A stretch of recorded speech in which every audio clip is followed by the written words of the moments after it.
Hello friends, welcome to my channel. આજે આપણે બનાવીશું લીલી ડુંગળીની કઢી. જો તમે મારી ચેનલ પર નવા હો તો મારી ચેનલને સબસ્ક્રાઈબ કરજો, જેથી આવનારી નવી વિડીયોની નોટિફિકેશન તમને સૌથી પહેલાં મળી શકે. આ કઢી રોટલા સાથે ખૂબ જ સરસ લાગે છે, તે એક વખત ચોક્કસ ટ્રાય કરજો. ચાલો આપણે રેસીપી સ્ટાર્ટ કરીએ. સૌપ્રથમ આપણે તેલ ગરમ કરવા મૂકીશું. તો અહીંયા મેં લગભગ 3 ટેબલ સ્પૂન જેટલું તેલ લીધું છે. તેલ ગરમ થાય એટલે અડધી ચમચી એમાં રાઈ નાખીશું. રાઈને બરાબર ફૂટવા દઈશું.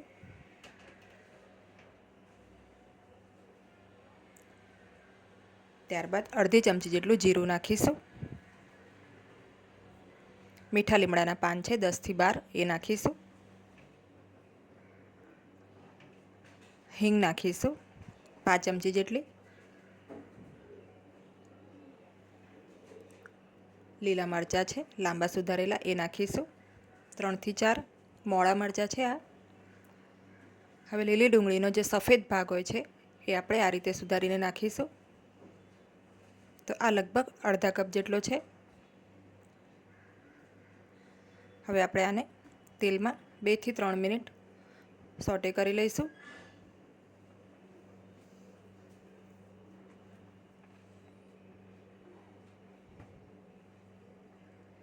મેથીના દાણા છે 5 ચમચી એ નાખીશું.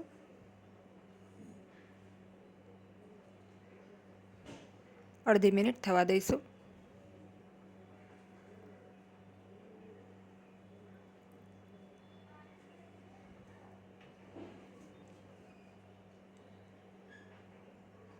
તો 2 થી 3 મિનિટ આપણે કાંદાને થવા દઈશું.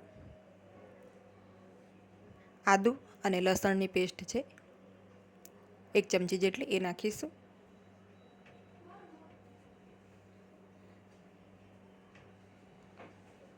આને પણ આપણે 10 થી 20 સેકન્ડ થવા દઈશું.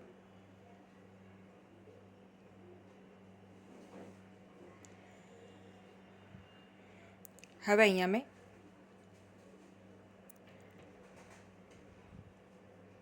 3 થી 4 ટેબલ સ્પૂન જેટલું બેસન લીધું છે. એમાં આપણે આ રીતે થોડી થોડી છાશ નાખતા જઈને બેસનને છાશમાં બરાબર મિક્સ કરી લઈશું.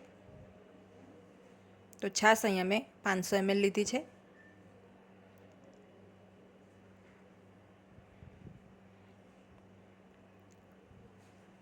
હવે આપણે લીલી ડુંગળીનો જે લીલો ભાગ હોય છે સુધારીને એ નાખીશું. તે લગભગ અહીંયા 1 કપ જેટલો છે.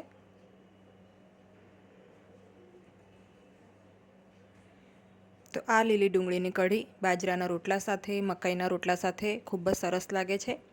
ઇવન ભાત સાથે પણ આ ખૂબ જ સરસ લાગે છે. તો એક વખત આ રીતે ચોક્કસ ટ્રાય કરજો. હવે અહીંયા છાશ અને બેસનનું મિક્સ રેડી છે. હવે આપણે આમાં છાશ નાખી દઈશું.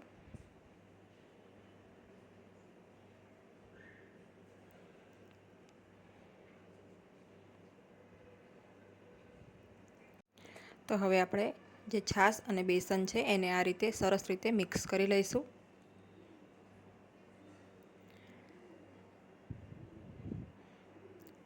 પાંચ ચમચી જેટલી આપણે હળદર નાખી દઈએ વઘારમાં અને આને સારી રીતે મિક્સ કરી લઈશું.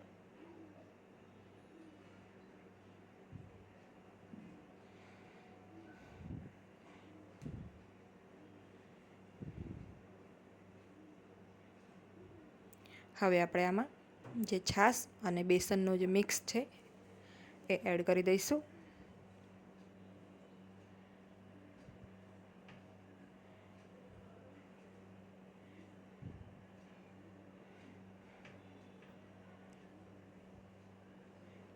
આ રીતે મિક્સ કરી લઈશું એક વખત.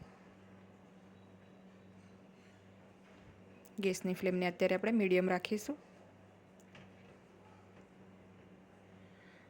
હવે વધેલી જે છાશ છે એને પણ આપણે આમાં એડ કરી દઈશું.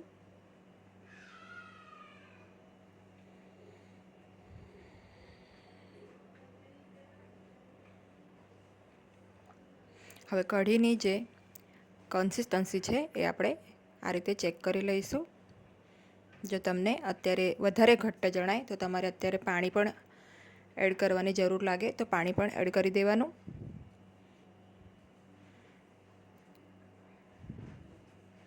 હવે આપણે આ કઢીને ઉકળવા દઈશું સારી રીતે. તો મને અહીંયા થોડું ઘટ્ટ લાગ્યું હતું એટલે મેં આમાં હાફ કપ જેટલું પાણી પણ એડ કરી દીધું છે. કઢી જેમ જેમ ઉકળશે એમ વધારે ઘટ્ટ થશે, એટલે આપણે અત્યારે જે કન્સિસ્ટન્સી છે એકદમ પાતળી જેવી રાખવાની. જેમ બેસન આમાં કૂક થશે એમ કઢી પણ સરસ ઘટ્ટ થશે. હવે આપણે આને સરસ રીતે ઉકળવા દઈશું.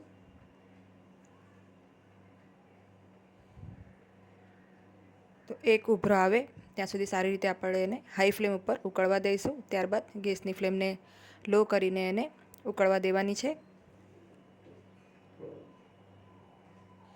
તો અહીંયા એક ઉભરો આવી ગયો છે.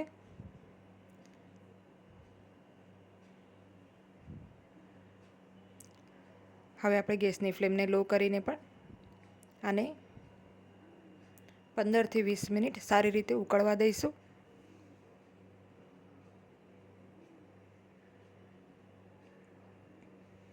જો તમને કઢી ઘટ્ટ લાગે તો તમારે અત્યારે ગરમ પાણી આમાં એડ કરવાનું.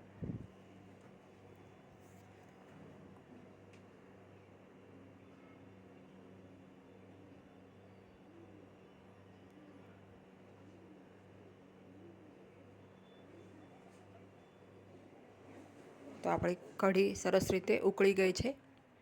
સ્વાદ પ્રમાણે આપણે આમાં મીઠું નાખી દઈશું અને લીલા ધાણા છે એ નાખી દઈશું. મિક્સ કરી લઈએ.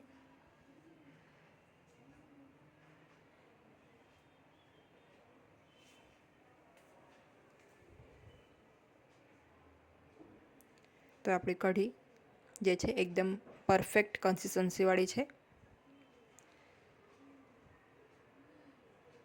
તો હવે આપણે ગેસની ફ્લેમને બંધ કરી દઈશું